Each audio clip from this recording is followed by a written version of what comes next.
bringing the people behind our food to life. One of my favorite greens is sorrel.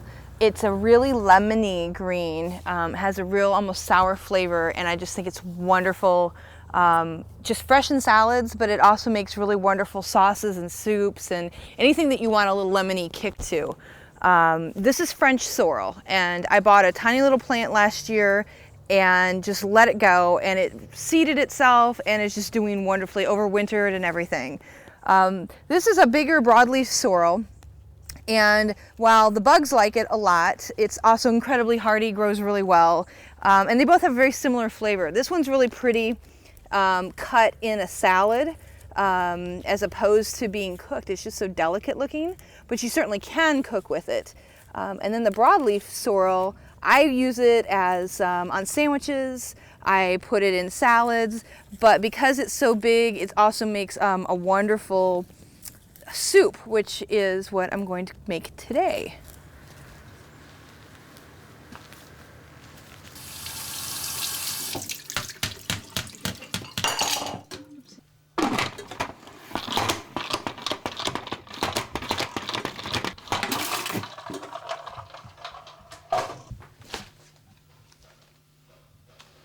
One of my favorite vegetables to use is a leek, and the reason for that is that it's so buttery. It's sort of the mildest of all the onion options, and if you cook it right, it just will melt in your mouth. Now the trick with the leek is knowing what parts to eat, not to throw away too much. In fact, none of it gets thrown away. A leek, the ends and pieces and stems and everything of the leek are some of the best things you can put into your stock. So definitely save them. Toss them into your freezer bag in the freezer, and keep them until the next time you make stock. Now the roots tend to be pretty dirty. They tend to have collected dirt in them. So you need to make sure that you clean this really well. The other thing about a leek is that as it grows, it sort of develops its layers around dirt in the garden. So there's going to be dirt inside this that we'll need to check. So I'm going to cut these ends off, and then I will go back and make sure that I clean that really well before I put it in my stock. The next step is to take off some of these darker green leaves. See all the dirt inside? And the way I do that is I just sort of make a thin, shallow cut all the way around that I can then pull off. And then this is pretty pale. The parts we're going to eat are the palest greens and whites. So now I can move up to where it gets a little darker and make that same shallow cut again. And if there's anything I want to keep in there, this is all going to be good for stock. This is all going to be great for what we're going to make today. So I opened it up, and I'm going to run cold water down here and try to rinse all this dirt off. If you don't do that, you're going to end up with gritty food. But see how it just sort of grows around the dirt. And the running water does a lot of the work for you. I just peel it open a little bit.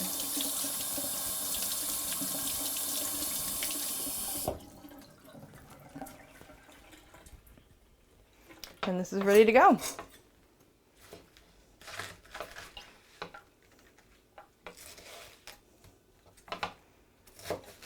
The soup is going to end up pureed, so the actual size and shape of the leek is not that important. What you do want it to be is fairly consistent in size so that it all cooks pretty evenly. What I'm going to make is a chilled sorrel soup, and it's really a takeoff on a vichyssoise, if you've ever had that, which is a cold potato leek soup. So that's what I'm going to make as my base. Is I've got my leeks, I've got some potatoes, not a lot of potatoes. That's not the main focus that we want to have necessarily of the flavor. We really want the sorrel to come through, and it's delicate, so we don't want to overwhelm it with too much of anything else. A little bit of garlic, probably not as much as I use for other sorts of cooking, but again, just something really simple. This is a really lovely cold soup on a hot day.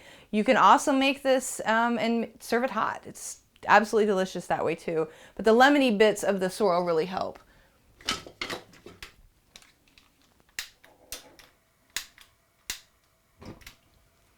So I'm going to start melting some butter. As far as I'm concerned, leeks and butter are the match made in heaven. One little trick that I do have when you're using butter, if it's appropriate, add a little bit of olive oil. What that does is it raises the smoking point. And if you've ever burned butter, you'll know what I mean by the smoking point. But I like that flavor in the soup, and the butter will really be the primary flavor, and then the oil will help keep it from getting too hot. I'm going to let the butter melt for just a second. The leeks are a really important piece to this soup. If I were to use regular onions, it would still taste delicious, but the onion flavor would be very strong. And as I mentioned, I'm trying not to overwhelm the sorrel flavor. So leeks are the perfect match there. They need to cook a little longer perhaps than a regular onion. And this is eventually going to be a pureed soup, so I do want them to be pretty soft. They can be really fibrous. It's not the kind of thing that you would eat raw. So I'm going to start by sauteing the leeks until they really have wilted nicely and seem nice and soft. Now at this point I am not putting in the garlic. If I put the garlic in now, there's a really good chance that it would overcook and almost have a bitter taste, which would be very strong and again too intense for a little sorrel. So I'll put a little bit of that in just at the very end. What I will do now is put in some of my fresh thyme. That'll give the thyme a chance to release its oils and really infuse the base flavor of the soup. Now it's going to take a little while for this to saute down and soften up. So just be patient and make sure you don't keep the temperature on too hot or the butter will burn despite the fact you added a little olive oil. I mentioned that I was going to put some potato in. I've already peeled the potato and I put it into cold water to make sure that it didn't turn brown. I don't often peel my potatoes. The skin has some of the best nutrients in the entire vegetable, but because I want the color to be delicate and I am going to puree it and I don't want little chunks of skin floating around, I went ahead and peeled this. I'll put this in now with the leeks and give the potatoes a chance to start cooking.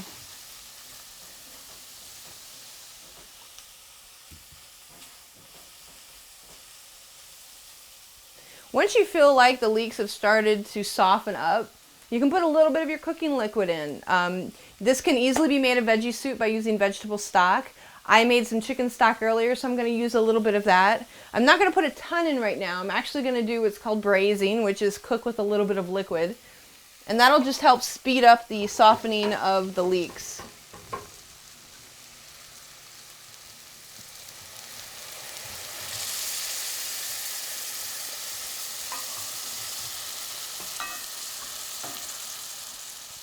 Now the sorrel is not a green that needs to cook for a long time to get tender. In fact, I want to make sure that I've left, enough flavor in the leaves that when I puree it, and the flavor is still as intense as it can be. So I'm going to wait to add these greens until I'm sure that the potatoes are cooked and the leeks are cooked. So that's going to take a few minutes. So I'm going to do sort of a coarse chop on the sorrel. And you'll notice that, there's still stems in here. And I do that on purpose. I think the stems have a lot of flavor. Now they're going to be kind of woody, but I am going to puree the soup and then I'm going to strain it. So that'll get all the fibrous pieces out by the time I am ready to serve it. So I might as well keep the flavor. So now I'm going to put all the greens into the soup. And I'm going to toss in a little garlic while I'm here. Give it a nice stir and really wilt this down. Now the potatoes and everything nice and soft. See how those just break up? That'll make for a really easy to puree soup. The leeks are practically melted. They're so soft. And all I'm really going for right now is like a serious wilt on the greens. A little piece of thyme stem. They don't need to cook for a long period, but I do want them to wilt and kind of deepen in color. The other thing that I'm going to put in right now is some Italian parsley. Not so much for any sort of flavor or texture, but it's for color. And as you look at the soup, you can see why I might want a little extra shot of fresh green going into there. It really will need it to keep the color of the soup from looking a little too, shall we say, brownish green. So after just about a minute of cooking, I'll puree this. And at that point, we'll add some cream, some salt and pepper, perhaps a little bit of lemon if we need it, and just sort of finish the soup up.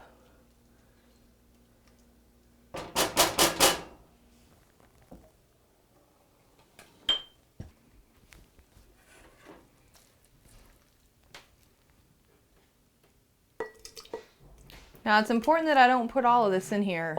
This is very hot, and when I blend it, it is going to expand about 5-fold. So if I put all of this hot in there, put the lid on and try to blend it, it would go all over the place. So I'm going to just do it little batches at a time. If I want to add some cream to give it a little extra juice, I can do that.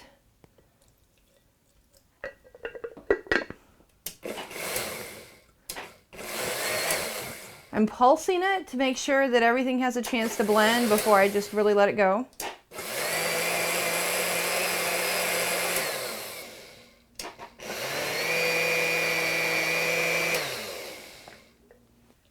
Okay, so this is the point at which if this color isn't as green as you want it to be, then you want to put parsley in. Parsley would bump it up a little bit more. I'm happy with this color. This is fine for me. So I am just going to pour this out and start with my next batch.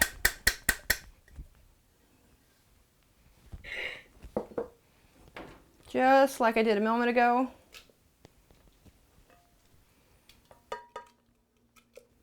Excellent.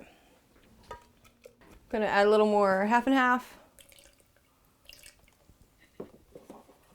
And a couple more pulses.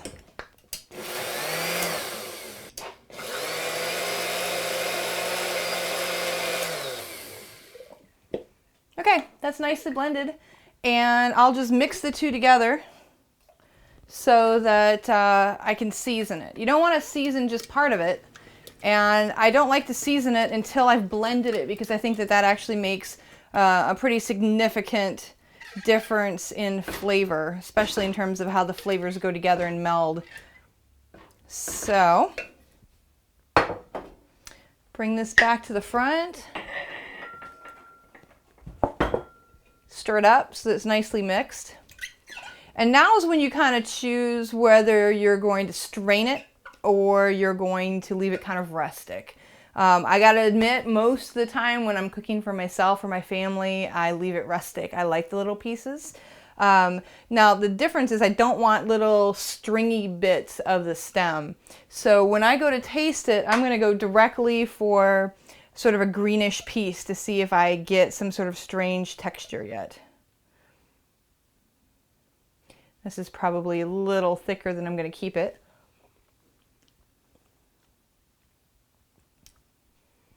Nice, very subtle, but I can really taste the sorrel. It's going to taste the sorrel a little bit more when I add a little bit of salt too. And I don't get any stringiness. So if I wanted to leave it like this, I certainly could. Do not need to strain it. Do need to season it though. So let's start with some salt. Now potatoes, anytime there's potatoes in anything, it's going to take a lot more salt than you might be used to. So don't let that throw you. A little bit of hot sauce. Any sort of hot pepper sauce, whatever your favorite is, would be fine. Don't overwhelm it. Be gentle. A little fresh ground pepper. And at this point, you can choose to thin it with either more half and half or chicken stock, depending on how creamy you want it to be. I think I'm going to do a combination of the two. So start with some chicken stock. And follow with some half and half. Now the half and half will help the color. It'll pale the color. So again, if color is very important, if you're making this for a fancier event, the more half and half or cream that you put in, the lighter the color and perhaps more appealing the color, depending on whether you like green or not. All right, this is looking great. So if I were going to strain it, I would use something like a chinois that strains out the bigger pieces. And you'd have to press the soup through the chinois. You can also use just a regular colander as long as it has a decent mesh on it and will catch the stringy pieces. The chinois is takes a little effort, but will end up with the most velvety soup possible. Okay, so let's taste it again. I definitely do not need to add any lemon to this. The sorrel, oh, it's delicious. Okay, so it's not hot, but it's certainly not chilled at the moment. So you can either stick this in the fridge for 3 or 4 hours. You could put this into a bath of ice water and let it cool down a little quicker. Or you could just serve it at room temperature. Heating it up would make it delicious as well, but this is so delicate and lemony, I highly recommend you try it chilled on a hot summer day, perhaps as a first course or with a nice crusty loaf of bread, maybe a good piece of cheese. So yeah, this makes me happy. And not to forget, we have our beautiful little flowers from the thyme that we can garnish with. Chilled sorrel soup. And it's beautiful.